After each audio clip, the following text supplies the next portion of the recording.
go right into our discussion of chapter 20.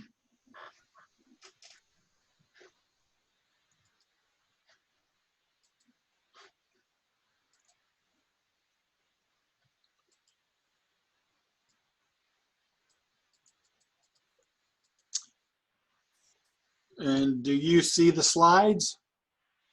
Yeah. Yes. Yep. Okay, we're going to begin the progressive era. Usually comprising the 30-year period of 1890 to 1920.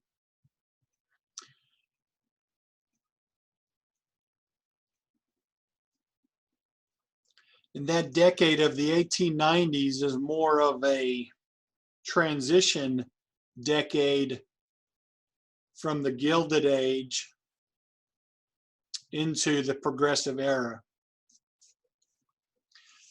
You'll also notice in our textbook, we're moving into a new unit called Modern America. So that's important to remember.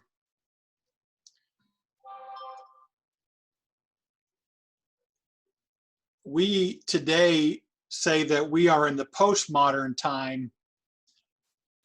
So this is the beginning of the modern era around the beginning of the 20th century, 1900. And we begin with the progressive era. The progressives, as you can see here, are basically reformers who came from the middle class and the upper middle class, and they wanted to deal with the problems that were created during the 1890s. The progressive era is a time of intense social activism, and it's also a time of dramatic political innovation.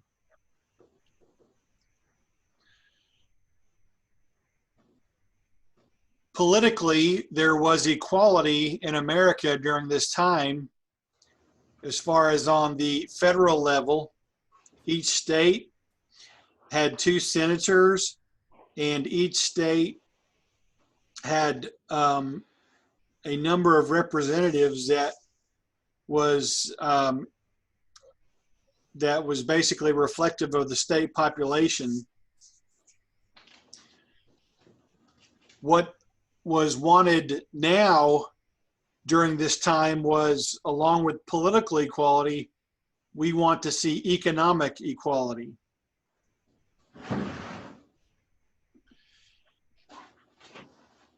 Progressives, therefore, wanted to reform. That's why they're called reformers. They wanted to reform and regulate capitalism so that everybody truly had equal opportunity when it came to economics.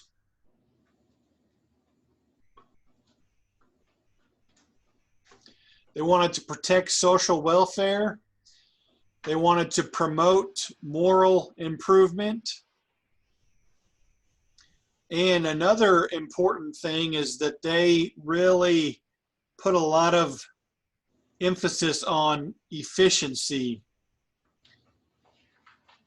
So let's dive into those things. Now this is from your textbook.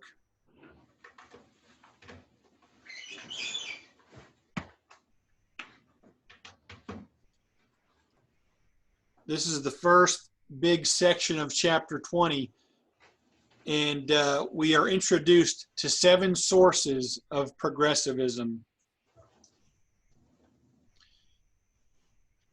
And this is my personal graph that I made, and I know that there's no lake that's a perfect oval, but think of this as a lake, the lake of progressivism. And these 7 streams are flowing into it as the sources of progressivism. A key source is the depression that took place in the 1890s in America. Up until this time, this is the worst depression our country had ever experienced. A much worse one would come in 1929, the Great Depression, but before that, this was the worst depression that our country had seen. It started with the Panic of 1893, and it lasted pretty much through the rest of the 90s. But this is a source of the modern progressivism. And then another stream flowing into this lake of progressivism are the remnants of the populism movement of the 1890s. Populism was basically the idea of getting more power to the people. There was even for a little bit a third political party called the Populist Party, which was a party for the people. It kind of fizzled out, but what remained of it flowed into this lake of progressivism. Mugwumps, we'll talk about what they are. Mugwumps are more of your upper class reformers who wanted to specifically see reform in politics. Mugwumps wanted an honest government. Socialist ideas during this time flowed into progressivism. Socialism in America did not begin with Bernie Sanders. This has been around for quite some time. Muckrakers, we've already talked about them briefly, but these are the journalists who were the key influences of yellow journalism. Muckrakers, however, in the progressive era, moved away from just sensationalistic journalism to where they were using their influence as journalists to find corruption and expose it. Corruption in politics, corruption in business. We still have a strain of muckraker journalism today. Then a 6th river coming into the lake of progressivism is called the social gospel. We'll talk more about that. And then the 7th and final stream is the women's suffrage movement. The movement for women to have the right to vote. So let's jump right into number 1, the Depression of the 1890s.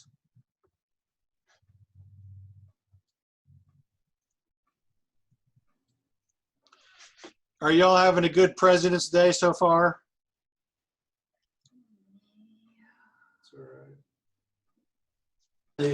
Yeah. All right. All right. Who can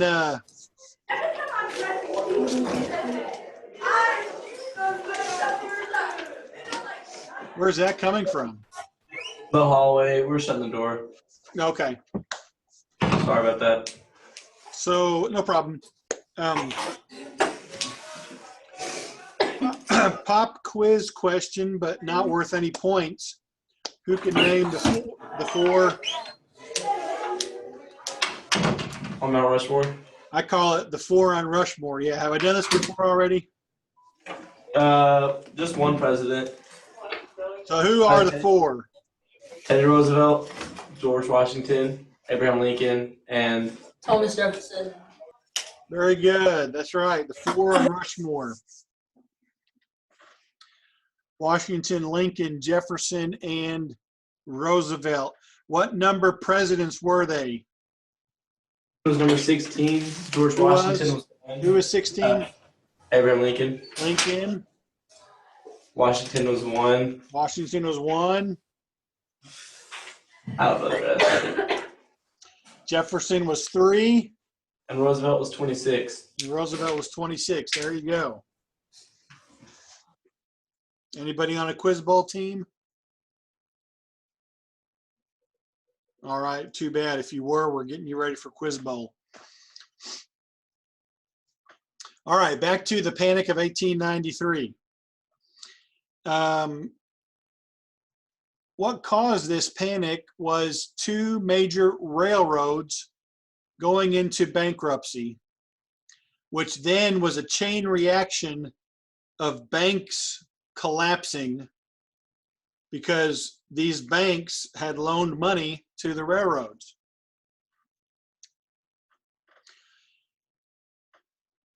And with the collapse of the railroads, and eventually other railroad companies went bankrupt, it triggered a massive layoff.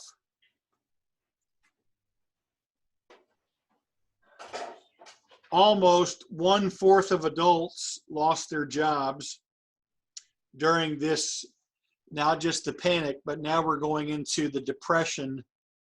That really the hardest part was 1893 to 1897.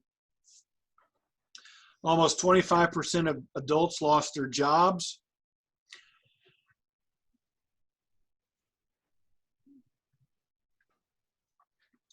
Agriculture hurt.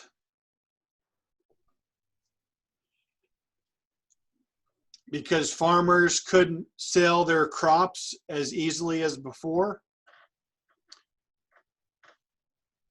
Homelessness increased, crime increased. And so this depression of the 1890s led the upper middle class urbanites. These would be your lawyers and your doctors and your business leaders. This led them to organize for reform.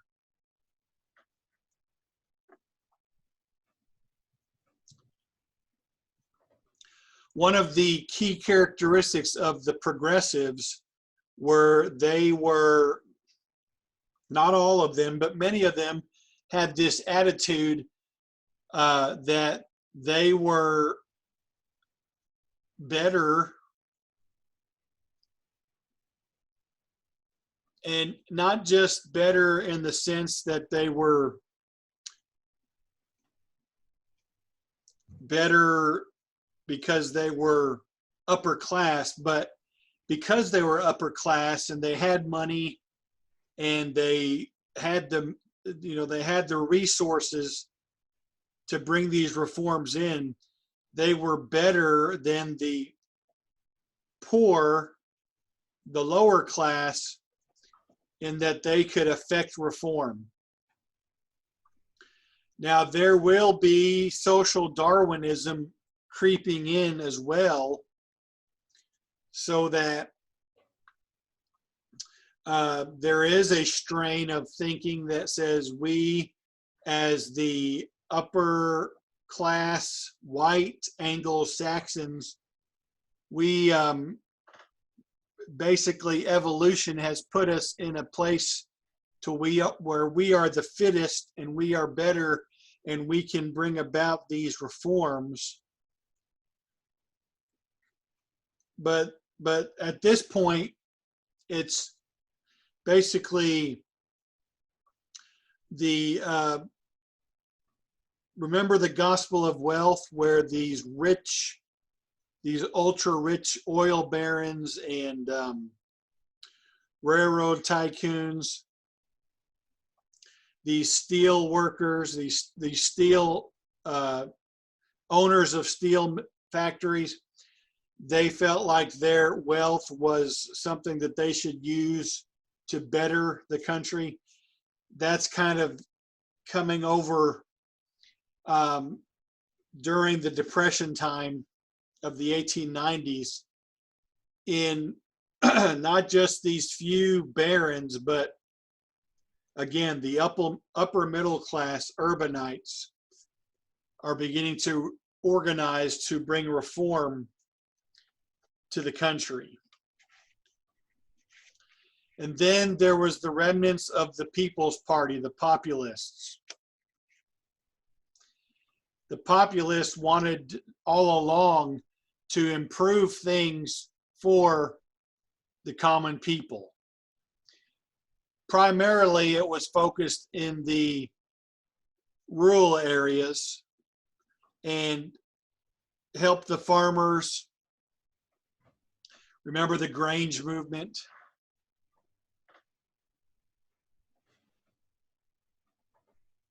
Eventually, there was a platform, a political platform called the Omaha Platform, in which they wanted there to be unlimited silver coinage. They also wanted the federal government to take over the railroads. They wanted an income tax that was basically on a sliding scale or graduated, which meant the poorest people would have the lowest income tax, and then as you got into different amounts of wealth, you would pay more income tax, which we still have today. And then they wanted tighter government regulation on banks and industries. So all of these things were coming from the Populist Party, and they do show up in the progressive movement.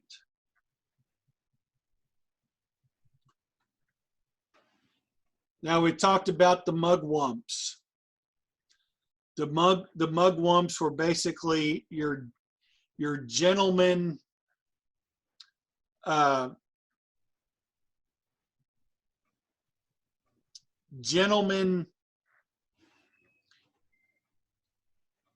what's the word I want to say? The gentlemen of the political, not the political parties, but this is what we could say is a holdover from, or maybe the last remnants of the old Republican thinking when our country was founded. Our country was not founded as a pure democracy. Rather, we are a democratic republic. And basically, the only thing that the people did was elect their leaders in the state House of Representatives. And then the leaders in the House of each state would pick their senators and then pick their their federal senators, and they would represent the people.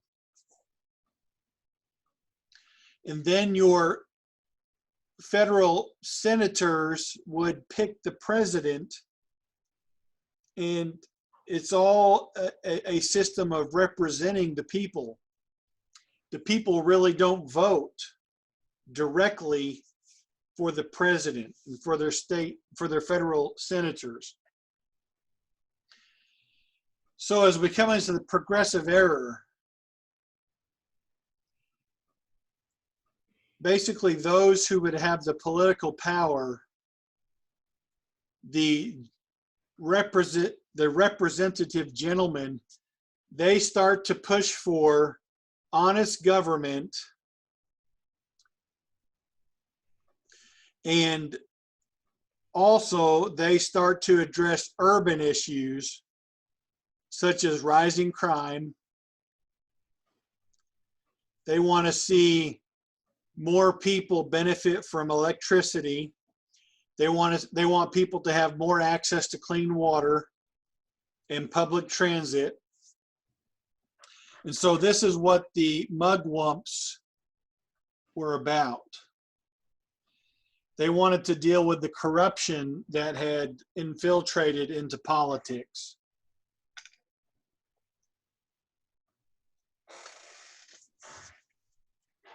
And bring more equality to all the people.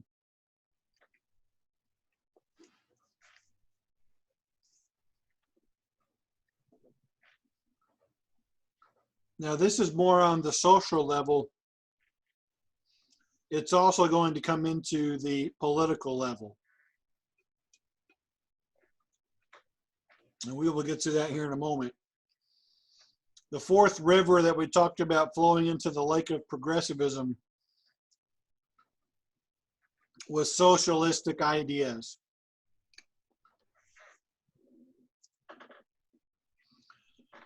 The Depression of the 1890s led more Americans, or some Americans, to question the validity of capitalism.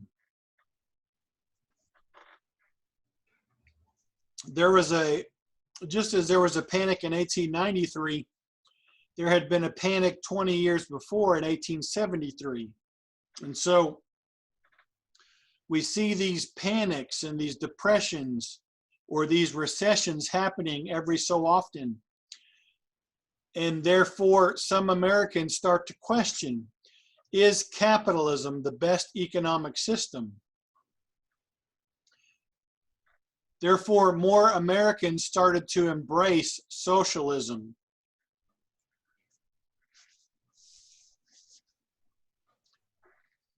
While you did have a few who were outright socialists in the vein of Karl Marx in Russia,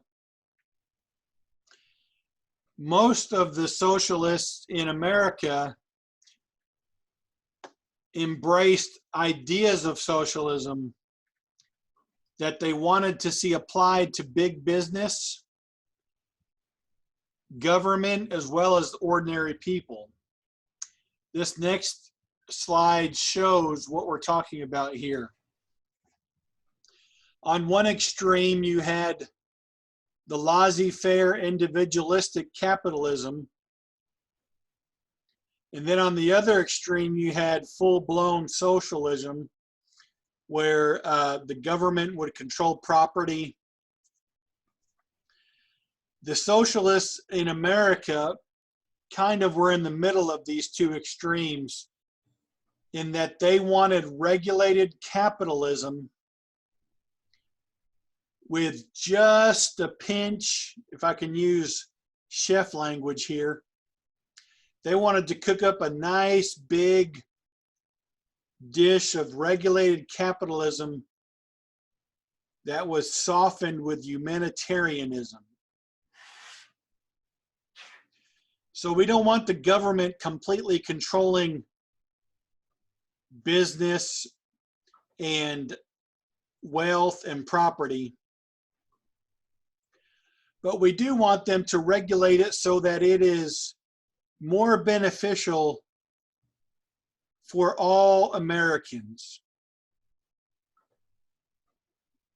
We want more Americans to be able, as we continue to use the chef and the baking analogy, we want more Americans to have a piece of the pie.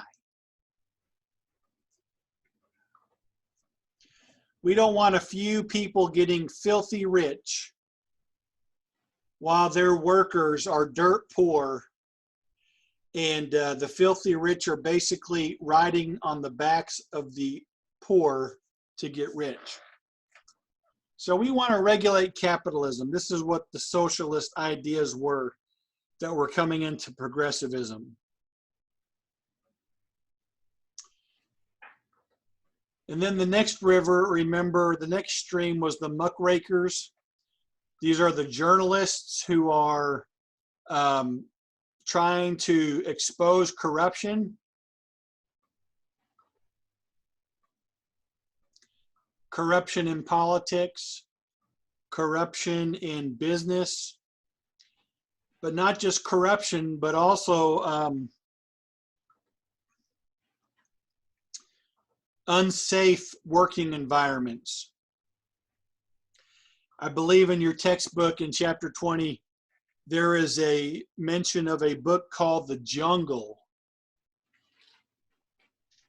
which was not about actual jungles, but it was about the unsafe working conditions in factories. And you and I today can be glad that the muckrakers in this time did shine a light on these things, because you would go into the meat packing plants of Chicago, and you would see meat hanging up, and there would be rats in there, and there would be insects, and it was just a filthy condition. So we're glad for the advances during the progressive era to have safer working conditions. Remember the sixth stream, or the sixth river, was the social gospel. This is basically, what would Jesus do? And this was basically excuse me for a second.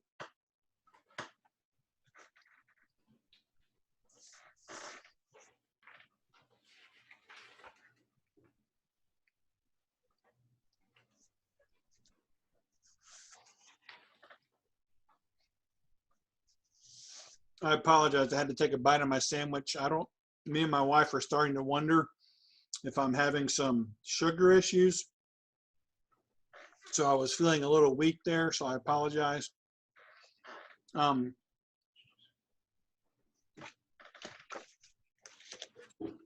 social gospel really what came about primarily through Protestant Christians who wanted to see the application of the teachings of Jesus in society.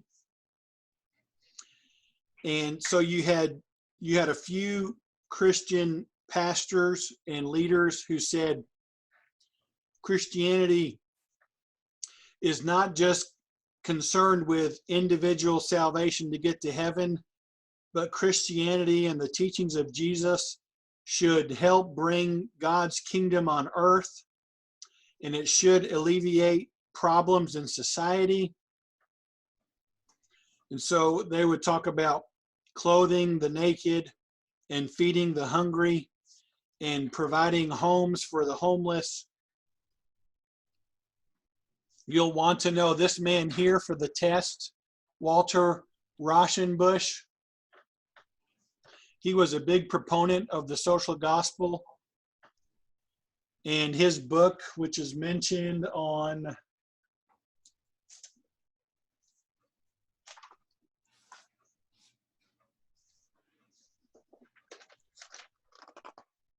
on page 733, Christianity and the Social Gospel, or Social Crisis, had a profound influence on many people, including Martin Luther King Jr.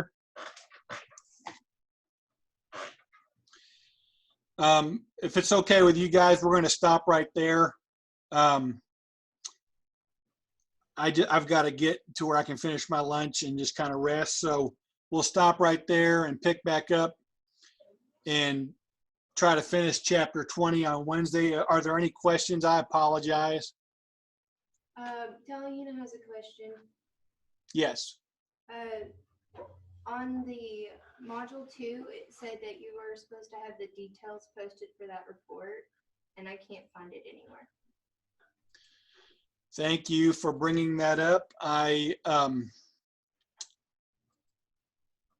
thought of that last night as I was getting the quiz ready and then forgot about it. So what she mentioned is module 2, the module 2 report. I should have had the details up by now, so I will get those up today, and I will extend the due date by a couple of days. So thank you for bringing that to my attention. I apologize. Any other questions? No. All right, we'll see you Wednesday. And remember, your quiz 1 is available and due by Wednesday evening. So have a great Hope you day. get to feeling better. Thank you.